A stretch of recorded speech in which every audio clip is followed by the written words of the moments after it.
안녕하세요. 갈릴교회 김혜경 목사입니다. 지난 시간에는 말씀 묵상에 대해서 저희가 함께 공부했습니다. 우리가 말씀을 묵상할 때 세 단계의 순서로 할 것을 제시해 드렸죠. 첫 번째 단계는 말씀을 읽고 말씀에 나타난 대로 읽은 대로 보이는 대로 묵상하는 단계이고, 두 번째 단계는 그 말씀 너머에 있는 사실을 생각하면서 더 깊은 묵상을 하는 것이었습니다. 그리고 세 번째 단계는 첫 번째, 두 번째 단계를 거치면서 깨달은 것을 나의 삶에 적용하는 단계였죠. 말씀 묵상을 할 때 가장 중요한 것은 우리가 읽은 성경을 하나님의 말씀으로 받아들이는 것, 곧 하나님의 그 말씀의 절대성을 받아들이는 것이라고 했습니다. 우리에게 또 특별히 나에게 주신 이 하나님의 말씀을 묵상함으로 인해서 우리의 삶에 하나님의 은혜가 풍성하기를 간절히 바랍니다. 오늘은 성숙한 그리스도인 다섯 번째 시간 주님의 기도에 대해서 함께 나누도록 하겠습니다. 앞으로 함께 할 다섯 번째과 주님의 기도, 또 여섯 번째 십계명, 일곱 번째 사도신경은 우리의 신앙을 우리의 신앙의 그 기준을 바로 세우는 데 있어서 매우 중요한 부분입니다. 이제 우리가 성숙한 그리스도인을 가운데 부분 지나고 있는데 조금 더 힘을 내서 잘 마무리하실 수 있기를 바랍니다.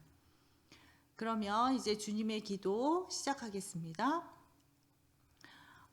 우리가 주기도문이라고 부르는 이 기도의 정확한 명칭은 주님의 기도입니다. 주님의 기도. 이 주님의 기도는 주님께서 가르쳐 주신 기도의 내용이라는 의미를 가지고 있습니다. 그래서 2000년 전에 주님께서 우리에게 주신 단 하나의 기도로 고유명사로 사용되기 때문에 주님의 기도를 쓰는데 우리가 이렇게 띄어쓰지 않고 주님의 기도 이렇게 붙여서 하나의 고유명사로 그렇게 사용해야 합니다. 먼저 주님의 기도에서 제일 먼저 생각해야 할 것은 이 땅에 오신 예수님께서 우리에게 이 기도를 가르쳐 주신 동기와 목적입니다. 그래서 먼저 동기를 살펴보면 누가복음 11장 1절에 보면 예수님의 제자들이 사도 요한의 제자들이 그 기도하는 것을 보고 예수님 우리에게도 기도하는 법을 가르쳐 주세요, 이런 내용이 나오거든요. 당시의 유대교인들과 세례 요한의 제자들에게 있어서는 모두 모범 기도문이 있었다고 해요. 그래서 예수님의 제자들이 예수님께 우리에게 예수님 모범 기도문을 주세요라고 그렇게 요청한 것이죠. 이 요청에 의해서 주님께서 주신 모범 기도문이 바로 주님의 기도입니다. 따라서 주님의 기도가 모든 기도의 모범이 되는 것은 당연하다고 할 수 있겠죠. 또 마태복음 6장 7절 8절의 말씀에 보면 또 기도할 때에 너희가 이방인과 같이 중언부언하지 말라 이렇게 말씀하시면서 그들은 말을 많이 하여야 하나님께서 들으실 줄 생각하지만 너희 하나님께서는 이미 너희가 필요한 것들을 미리 다 아신다라는 말씀을 하고 있습니다. 이방인들은 말을 많이 해야 들어주시는 줄 알고 그들이 기도할 때 중언부언 그렇게 계속 되풀이하는 기도를 했었던 것이죠. 이렇게 그들이 중언부언하게 기도하는 것은 무엇을 보여주는 것이냐 하면 그들이 믿음 위에 기도한 것이 아니라 의심의 토대 위에서 기도한 것이라고 우리가 볼 수 있습니다. 그래서 필요한 것을 반복하여서 하나님께 아뢰지 않으면 하나님께서 자신의 사정을 모르실 것이라는 의심인 것이죠. 그래서 의심의 토대 위에서 드리는 기도는 하나님과 무관한 기도일 수밖에 없는데 바로 이러한 상황에서 주님의 기도를 제자들에게 예수님께서 가르쳐 주신 것이죠.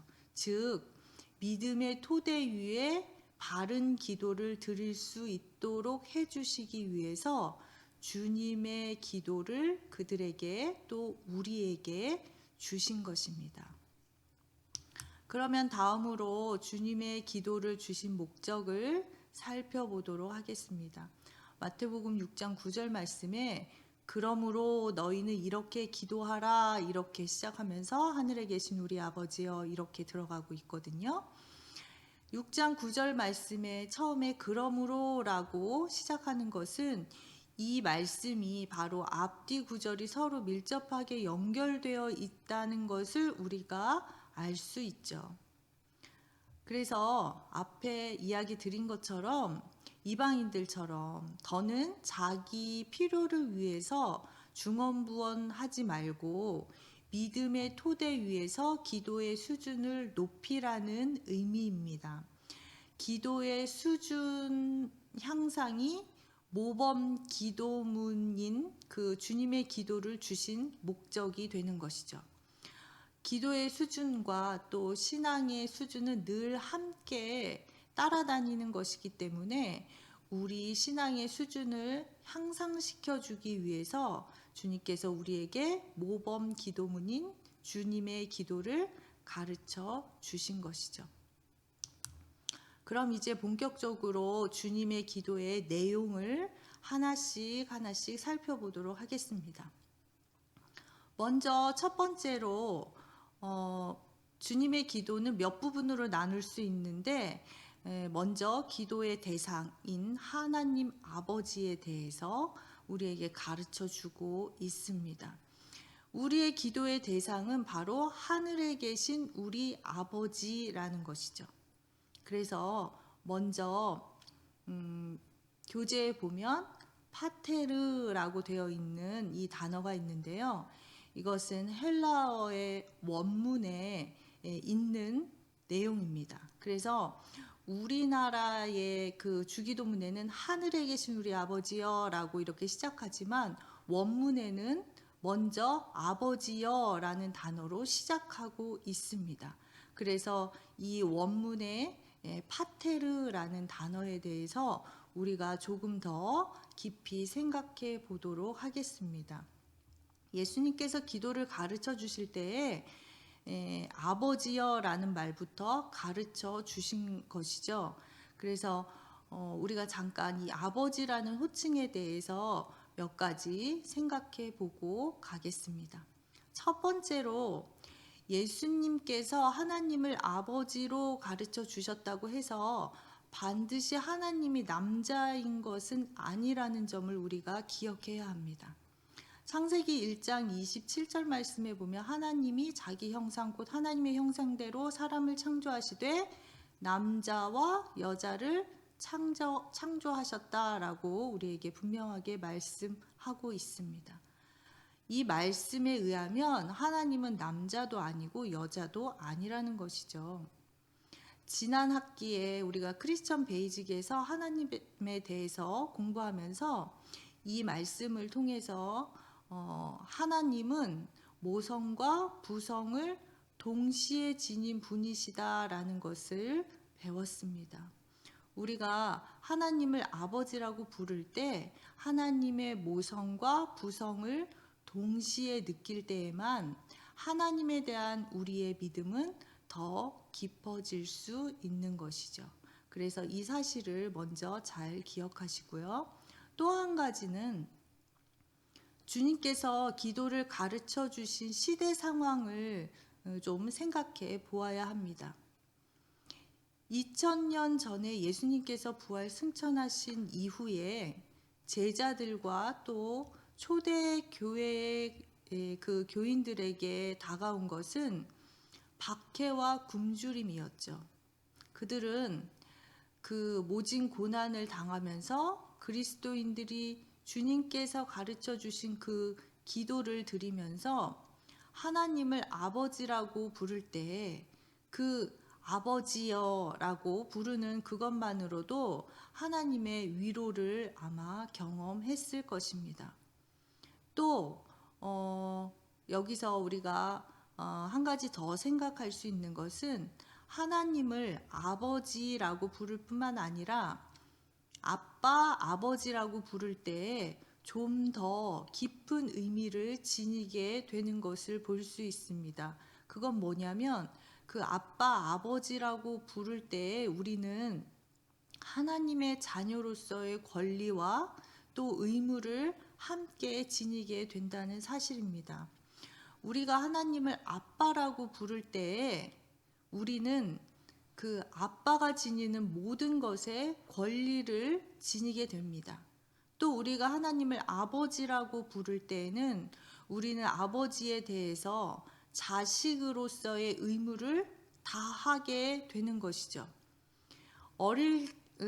아이들이 어린 아이 때는 아빠라고 부르잖아요. 그러면 아빠에게 자기 권리만 내세우는 때인 거예요. 아빠 이거 해줘, 아빠 저거 해줘, 이렇게 할 때이지만 우리가 장성하여서 아빠를 아버지라고 부르는 때가 되면 그때는 자기의 권리를 내세우는 것이 아니라 자식의 의무를 다하는 것과 같은 그런 이치라고 생각하시면 되겠습니다.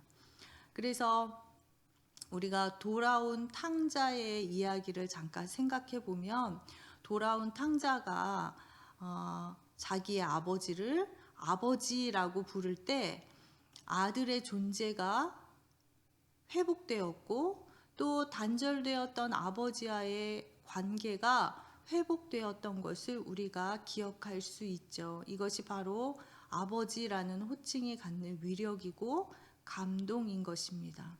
그래서 우리도 주님의 기도를 드리면서 아버지여, 하늘에 계신 우리 아버지여 이렇게 기도할 때에 이러한 감동을 우리 모두 느낄 수 있기를 간절히 바랍니다. 그러면 조금 더 나아가 볼까요? 먼저 파테르라는 것을 살펴보았고 파테르 헤몬이라고 진행되고 있습니다. 이것은 헤몬이라는 것은 우리의라는 뜻이에요. 그래서 우리의 아버지라는 뜻인 것이죠. 하나님께서는 나 혼자만의 아버지가 아닙니다. 내 아빠가 아니라는 거예요. 내 아빠만이 아닌 거예요. 그래서 우리의 아버지라는 사실에 대해서 깊이 생각해야 합니다. 하나님을 우리의 아버지로 고백할 때에 그 아버지로 인해서 우리와의 관계가 새롭게 형성이 됩니다. 무슨 이야기냐 하면 우리가 우리의 아버지로 하나님 아버지를 부를 때에 그리스도인의 형제 자매 간의 권리와 의무를 서로 공유하게 된다는 것입니다. 그래서 우리가 정말 성숙한 그리스도인으로 살아가기 원한다면 하나님 아버지께서 우리의 아버지이심을 잊지 말아야 합니다. 다시 말해서 하나님에 대한 나의 사랑은 반드시 다른 사람에 대한 사랑으로 넓혀지고 확장되어야 한다는 것이죠.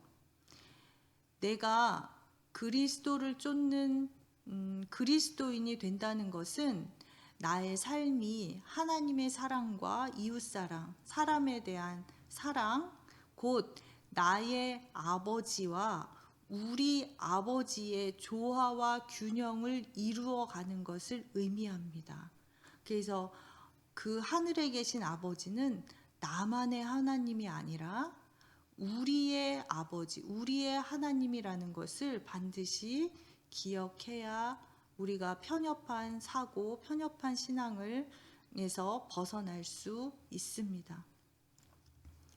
다음으로 조금 더 나가 보겠습니다. 파테르 헤몬하고 또 그 다음에 호엔토이스, 우라노이스라고 되어 있습니다. 호엔토이스는 어디에 계신이라는 뜻이고요.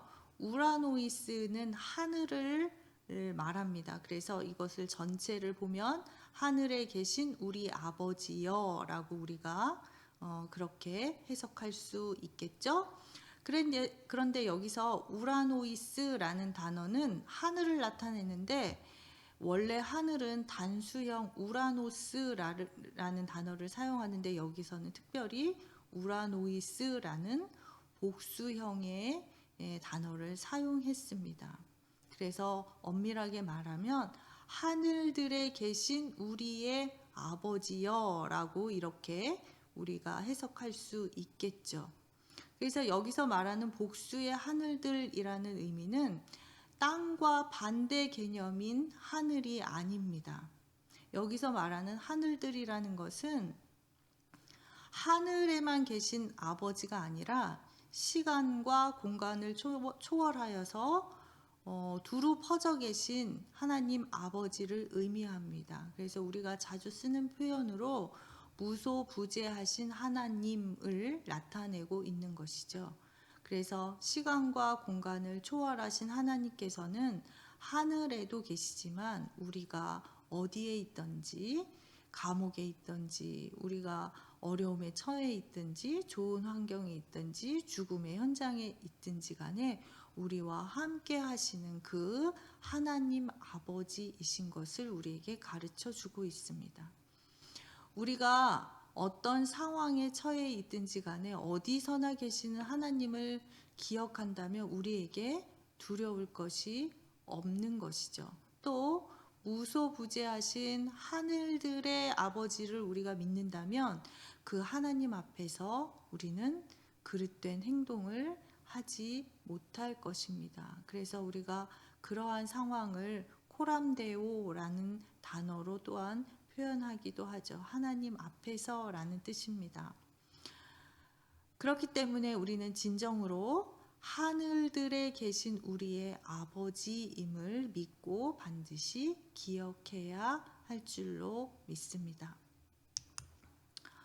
이제 두 번째 단락, 하나님을 향한 기도에 대해서 함께 살펴보도록 하겠습니다. 두 번째 단락은 하나님 아버지의 영광을 위한 기도입니다. 그래서 첫 번째는 이름이 거룩히 여김을 받으시오며 라고 이렇게 시작하고 있죠. 이 문장은 우리가 수동태 문장으로 되어 있습니다. 그래서 영어로 한다면 해로라는 단어를 사용하는데 이것은 신성하게 하다라는 뜻의 수동형으로 쓰여지고 있습니다. 따라서 하나님의 이름을 거룩히 하는 그 주체가 누구냐에 따라서 이 구절의 해석이 조금 달라질 수 있습니다.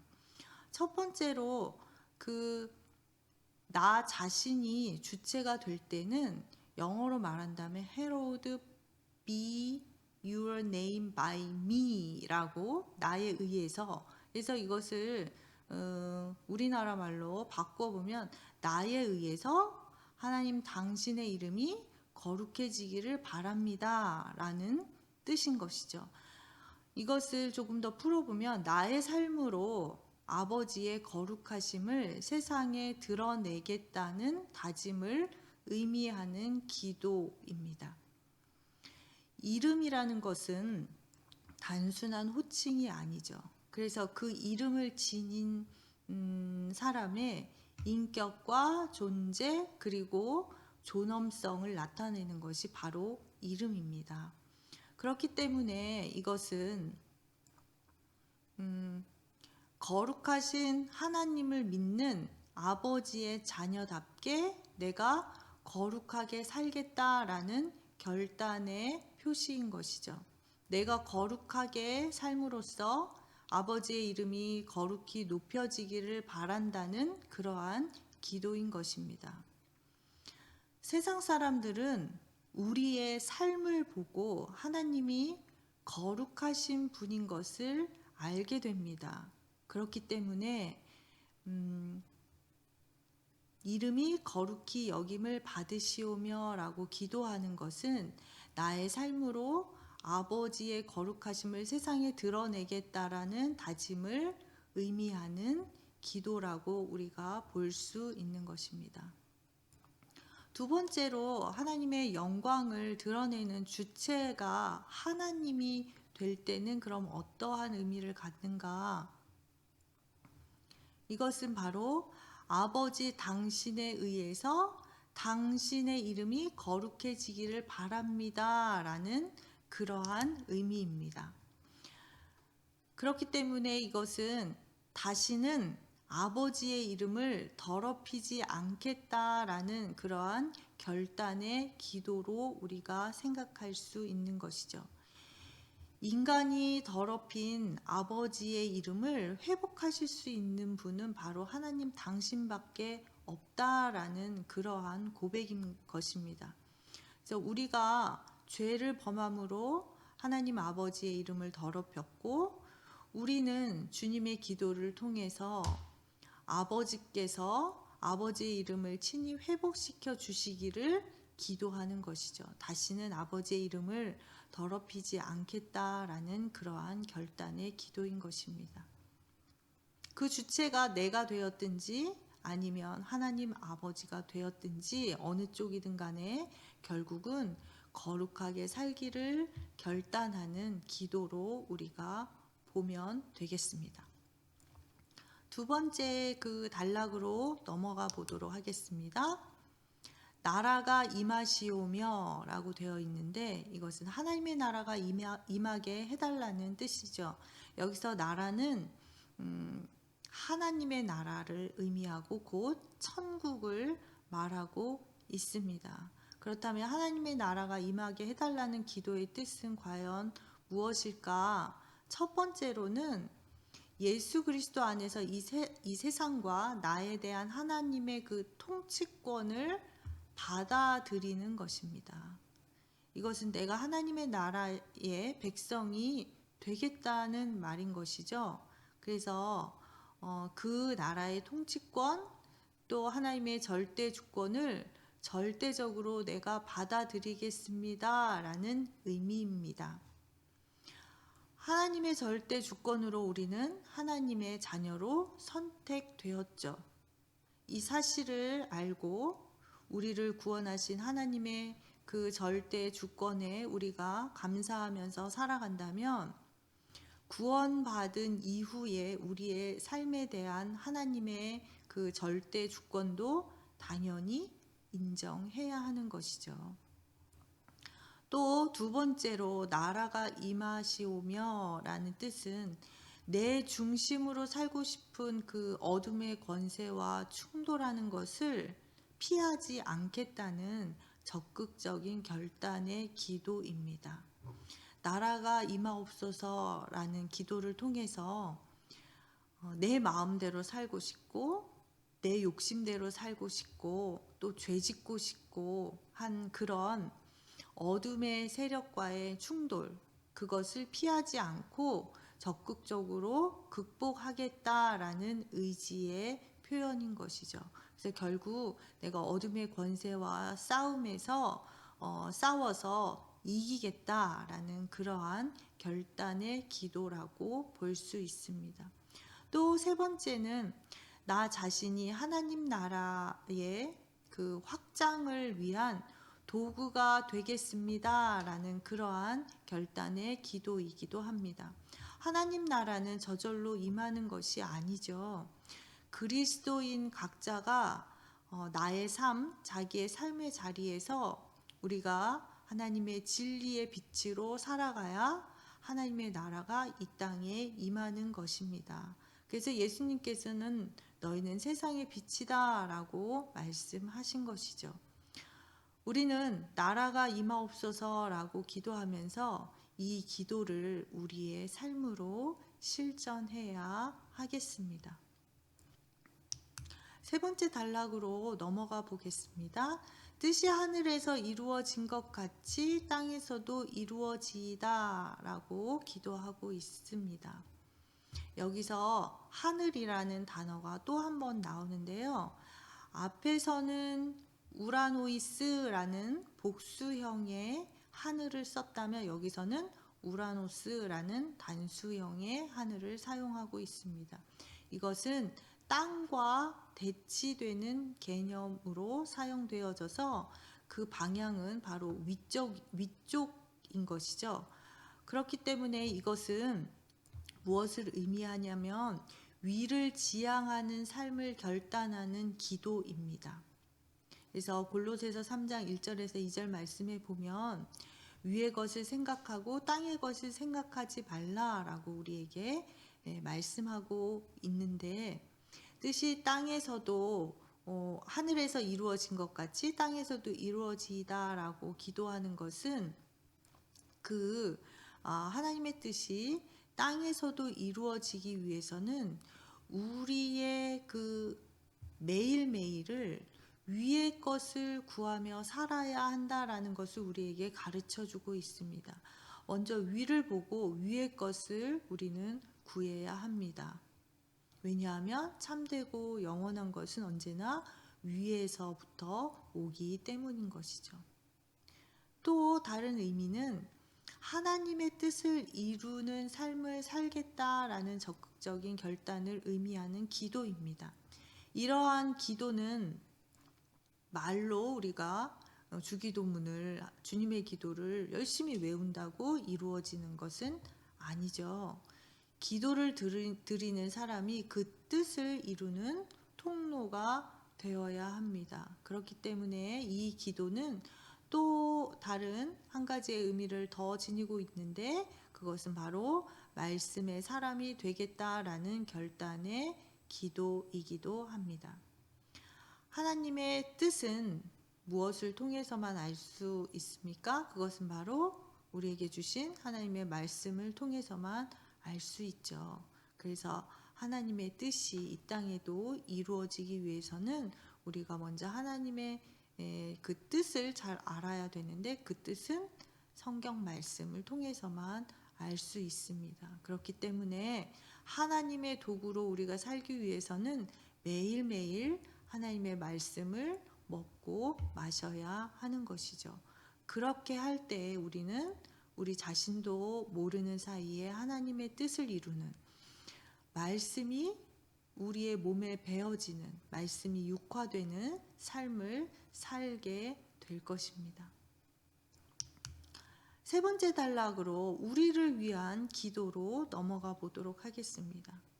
첫 번째 단락은 오늘 우리에게 일용할 양식을 주시옵고 라고 이렇게 우리를 위한 기도를 시작하고 있는데요. 이것은 바로 영육 간의 결핍된 존재에 불과한 나 자신에 대한 고백이라고 우리가 볼 수 있습니다. 하나님께서 우리에게 일용할 양식을 내려주시지 않으면 우리는 절대로 살아갈 수 없는 그 존재인 것을 고백하는 것이죠. 그래서 우리가 이렇게 기도할 때마다 유한하고 결핍된 우리의 존재를 확인할 수 있게 됩니다. 이 기도를 통해서 우리는 교만에 빠지지 않을 수 있게 되는 것이죠.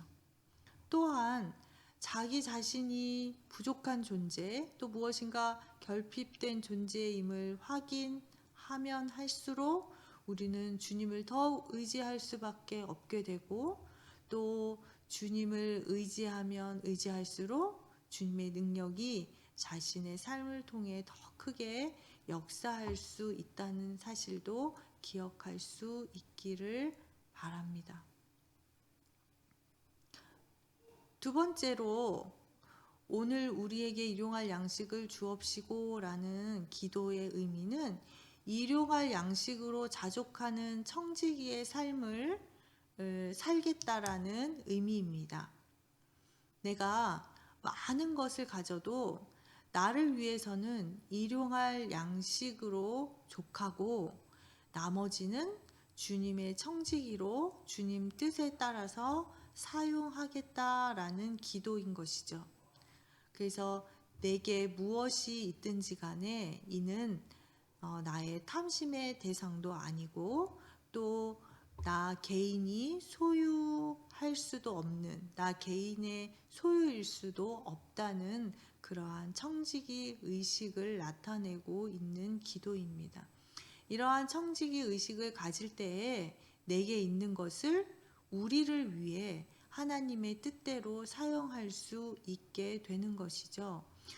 여기서 중요한 사실은 이 기도가 오늘 나에게 일용할 양식을 주옵시고가 아니라 오늘 우리에게 일용할 양식을 주옵시고라고 고백하고 있다라는 사실을 기억해야 합니다. 아까 우리의 아버지와 나의 아버지에 대해서 이야기했는데 그와 일맥상통하는 그러한 의미인 것이죠. 또 세 번째는 하나님께서 주시는 것이기 때문에 바르게 모으고 바르게 사용하겠다는 결단의 기도입니다. 모든 것은 하나님께서 주신 것이죠. 그렇기 때문에 내가 그것을 모으든 내가 그것을 사용하든 항상 바르게 사용해야 합니다. 내가 만약에 돈을 모으고 있다면 그것은 하나님 앞에서 어떠한 철학을 반드시 가지고 있어야 합니다. 왜 내가 돈을 모으는지, 그 돈을 모아서 어디에 쓸 것인지, 하나님과 무슨 관계가 있는지 기준과 생각이 있어야 한다라는 것이죠. 그렇지 않으면 우리는 돈의 노예가 될 수밖에 없습니다. 그래서 물질을 바르게 모으고 사용하겠다는 결단을 되새길 수 있는 기도를 우리가 주님의 기도를 하면서 기억하는 모든 성도님들이 될 수 있기를 간절히 바랍니다. 두 번째 단락 우리를 위한 기도인데요. 우리가 우리에게 죄 지은 자를 사하여 준 것 같이 우리 죄를 사하여 주시옵고 라고 기도하고 있습니다. 이것은 무엇을 의미하냐면 첫 번째로 우리가 하나님의 용서 없이는 살 수 없는 존재라는 것을 말하고 있습니다. 우리는 늘 죄 가운데 살고 있기 때문에 우리를 정결하게 하시는 하나님의 그 은총이 없이는 살아갈 수 없다라는 것을 고백하고 있는 것이죠. 또한 하나님의 은총 안에서 우리가 하나님의 용서를 받았고 또 계속해서 여전히 지금도 받고 있다라는 사실이 매우 중요합니다. 이 사실을 우리가 깨달았다면 용서받은 자만이 용서할 수 있다는 것도 우리가 알게 됩니다. 따라서 이 기도를 통해서 나 역시 타인의 죄를 용서하겠다라는 결단의 기도입니다. 내가 남의 죄를 용서하는 것은 내가 하나님으로부터 용서받은 자임을 스스로 확인하는 길입니다. 따라서 용서는 남을 위한 행동이 아니라 나 자신을 위한 것이죠. 마태복음 18장에는 베드로가 예수님 저희가 몇 번이나 용서해야 될까요? 할 때 예수님께서 7번씩 70번이라도 용서해라 라고 이야기하시면서 1만 달란트 탕감 받은 자와 또 100데나리온의 빚진 자에 대해서 이야기합니다. 우리는 하나님께 1만 달란트의 빚을 탕감받은 자들이라고 할 수 있죠. 우리는 분명히 하나님께 1만 달란트 빚을 탕감받은 자들입니다. 이 사실은 우리도 다른 사람을 용서할 수밖에 없는 존재임을 우리에게 알려주고 있는데 이 사실을 반드시 기억할 수 있기를 바랍니다. 세 번째 단락, 우리를 위한 기도의 세 번째 단락입니다. 우리를 시험에 들게 하지 마옵시고 라고 기도하고 있는데 이것은 우리를 사탄의 유혹에 빠지지 않게 해달라는 의미의 기도입니다.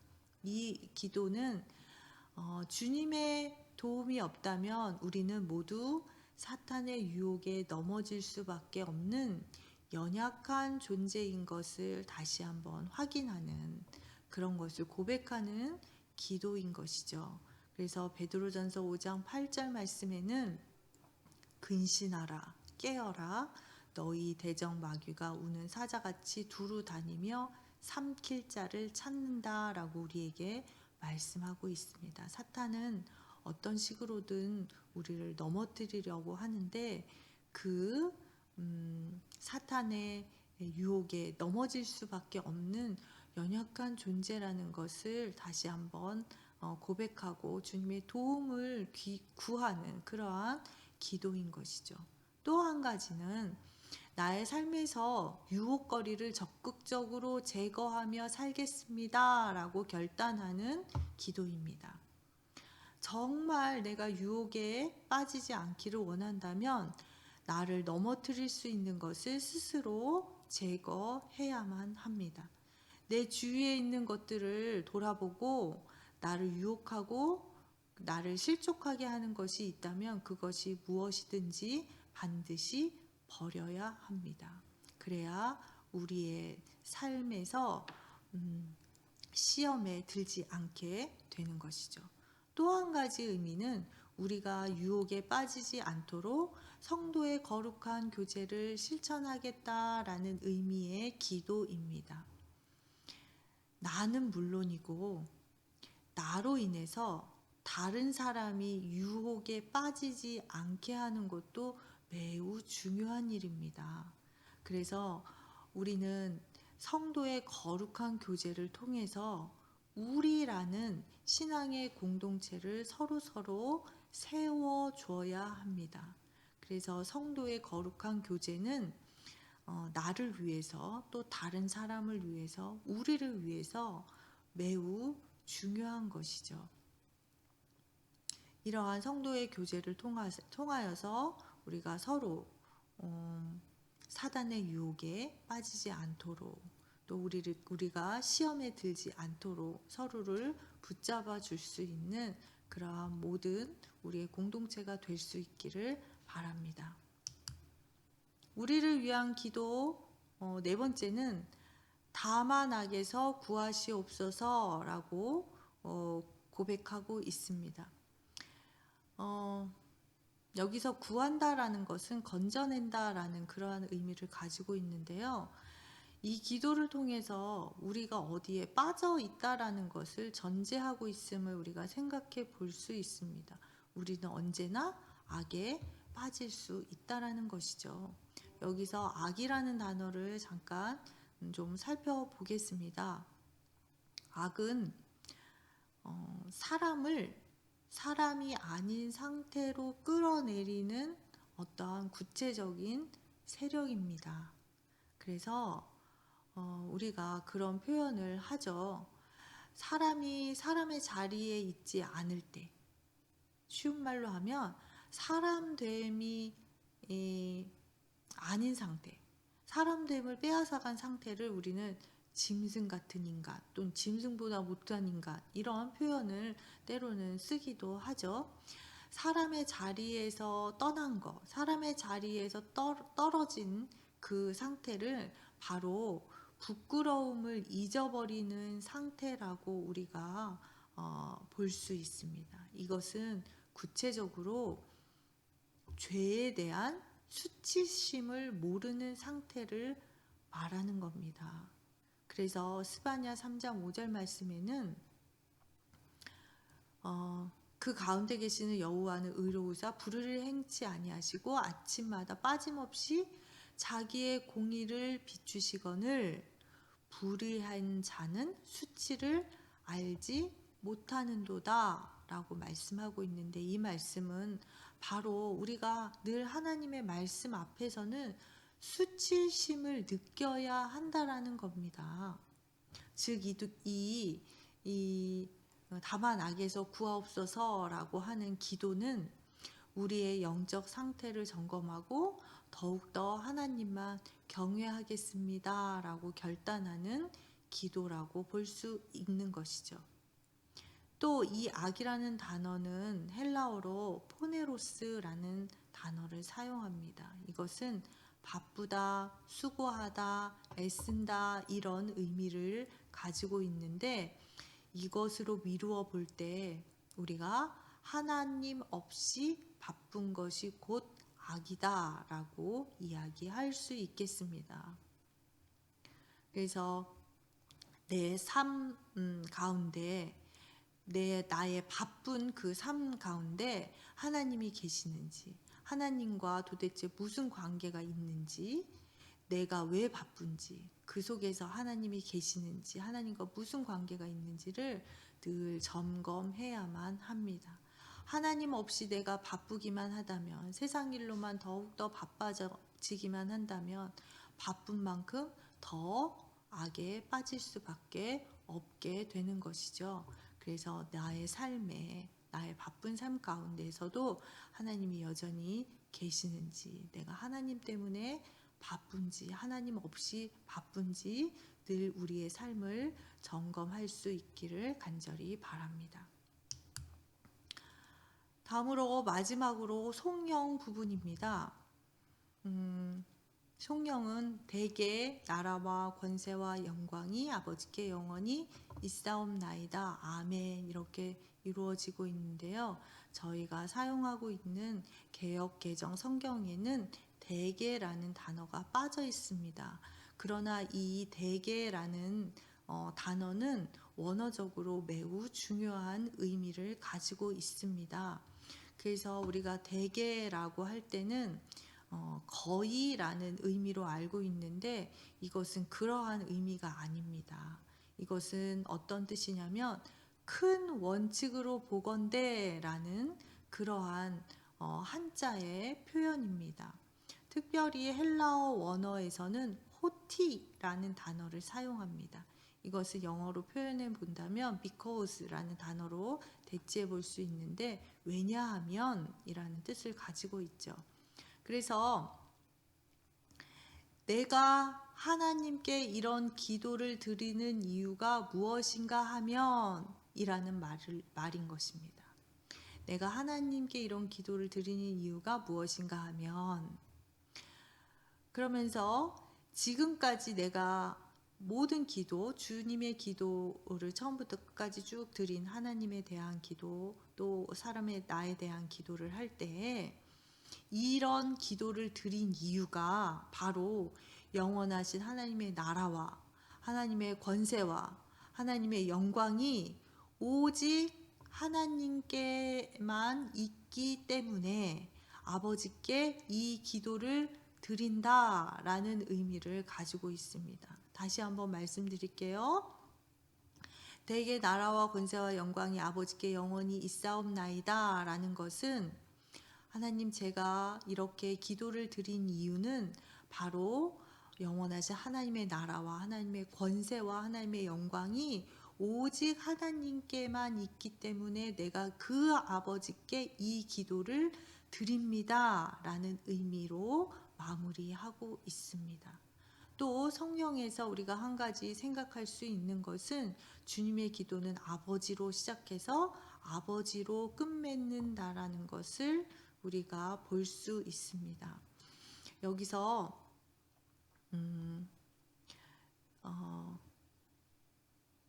주님의 기도는 처음에 파테르로 시작했잖아요. 그래서 아버지로 시작했죠. 그리고 여기서 끝날 때 아버지께 영원히 있사옵나이다 하면서 아버지로 끝맺고 있습니다. 그런데 특별히 이 뒤에 사용한 그 아버지라는 표현은 원어로 2인칭의 단어를 쓰고 있어요. 그래서 우리나라 말로 한다면 당신이라고 번역할 수 있겠는데 우리가 2인칭을 당신이라고 쓴다는 것은 조금 예의에 어긋나는 그런 느낌이 들어서 아버지라는 그 의미를 사용했는데요. 우리가 아버지를 부르면서 기도할수록 우리는 아버지를 우리 곁에 계시는 그 당신으로 느껴야 한다라는 의미를 우리가 생각해야만 합니다. 그래서 멀리 있는 아버지가 아니라 바로 내 앞에 계신, 가까이 계신 그 아버지, 2인칭의 아버지를 느낄 수 있기를 바랍니다. 그래서 주님의 기도를 드릴 때마다 그 아버지의 숨결과 그 아버지의 온기를 느끼면서 기도하며 우리에게 더욱더 큰 은혜가 있을 줄 압니다. 마지막으로 송영 부분은 아멘으로 끝나고 있죠. 이것은 진실이다, 또 동의한다 라는 의미를 가지고 있습니다. 하나님, 지금까지 제가 드린 기도는 다 진심입니다. 또 우리가 다른 사람의 기도를 하실 때 똑같이 아멘으로 매짐을 하고 있는데요. 그 기도하신 분의 기도에 내가 전적으로 동의합니다. 이분의 기도가 곧 나의 기도입니다. 라고 고백하는 것이죠. 주님의 기도는 하나님 아버지의 신실하심과 능력에 대한 확신으로 끝나고 있습니다. 다시 마태복음 6장 8절에서 9절 말씀으로 돌아가 보도록 하겠습니다. 아까 이방인들 이야기를 하면서 그러므로 그들을 본받지 말라. 구하기 전에 너희에게 있어야 할 것을 하나님 너희 아버지께서 아시느니라. 그렇게 하면서 9절에 그러므로 너희는 이렇게 기도하라. 하늘에 계신 우리 아버지여 이름이 거룩히 여김을 받으시오며 이렇게 시작하고 있는데, 이 기도는 이 8절 9절의 말씀을 다시 한번 조금 쉬운 말로 우리가 바꿔본다면, 이제까지 너희는 하나님께서 너희에게 필요한 것이 무엇인지 모른다고 불신하면서 기도하지 않았느냐. 그래서 그렇게 중언부언하면서 기도한 것이 아니냐. 이제는 믿어라. 너희에게 있어야 할 것을 하나님께서 미리 다 알고 계신다. 그러므로 너희는 이렇게 차원 높은 기도를 드려라 라고 말씀하시면서 우리에게 모범 기도인 주님의 기도를 가르쳐 주신 것이죠. 그리고 내가 이런 차원 높은 기도를 드릴 수 있는 것은 모두 다 아버지에 대한 확신 때문입니다 라고 고백하는 것이 바로 이 송영의 끝부분 아멘이라고 하는 것입니다. 바로 우리는 이러한 하나님에 대한 신뢰의 바탕 위에 드리는 기도가 바로 주기도문이라고 생각해야 하는 것입니다. 여기까지 우리가 주기도문의 본문에 대해서 함께 나누었고요. 이제 마지막 결론을 맺도록 하겠습니다. 결론의 첫 번째는 주님의 기도는 기도의 방향과 틀 그리고 수준을 교정해 주는 기도의 거울이다. 주님의 기도는 말씀드린 것처럼 기도의 방향이 잘못되진 않았는지, 그릇된 틀을 우리가 가지고 있지는 않은지, 또 우리의 그 기도의 수준이 형편없지는 않은지 비추어주는 모범 기도문입니다. 이러한 의미에서 우리의 기도를 교정해주는 거울이라고 우리가 볼 수 있는 것이죠. 두 번째는 주님의 기도는 우리 신앙의 성숙을 위한 결단의 기도이다. 기도는 나의 욕구나 나의 원하는 바를 하나님께 떼쓰고 아뢰는 것이 아니라 나의 성숙을 위해서 기도의 모범인 주님의 기도를 거울 삼아 결단하는 것, 그것이 바로 우리에게 예수님께서 주신 주님의 기도입니다. 그래서 우리의 기도, 다른 기도를 할 때도 우리의 기도의 내용을 항상 점검하고 좀 더 성숙한 모습으로 주님께 기도 드릴 수 있는 그러한 성숙한 그리스도인들이 될 수 있기를 바랍니다. 세 번째, 이 기도의 원천은 우리를 책임져 주시는 하나님에 대한 전적인 신뢰이다. 아까 송영 부분 말씀드렸잖아요. 그거와 연결된 부분입니다. 하나님에 대한 전적인 신뢰가 있을 때에만 우리가 이런 성숙한 기도를 드릴 수 있는 것이고, 그 결과 성숙한 그리스도인으로 또한 살아갈 수 있게 된다라는 말씀입니다. 이제는 주님의 기도를 드릴 때마다 오늘 나눈 이러한 모든 것들을 떠올리시면서 이전과 다른 큰 감동으로 주님의 기도를 할 수 있기를 간절히 바랍니다. 그렇게 할 때 우리의 기도가 주문이 되지 않고 간절히 우리의 마음을 담아서 드리는 온전한 성숙한 기도가 될 수 있는 것이죠. 오늘 시간은 여기까지 하겠습니다. 긴 시간 함께 해주셔서 감사합니다.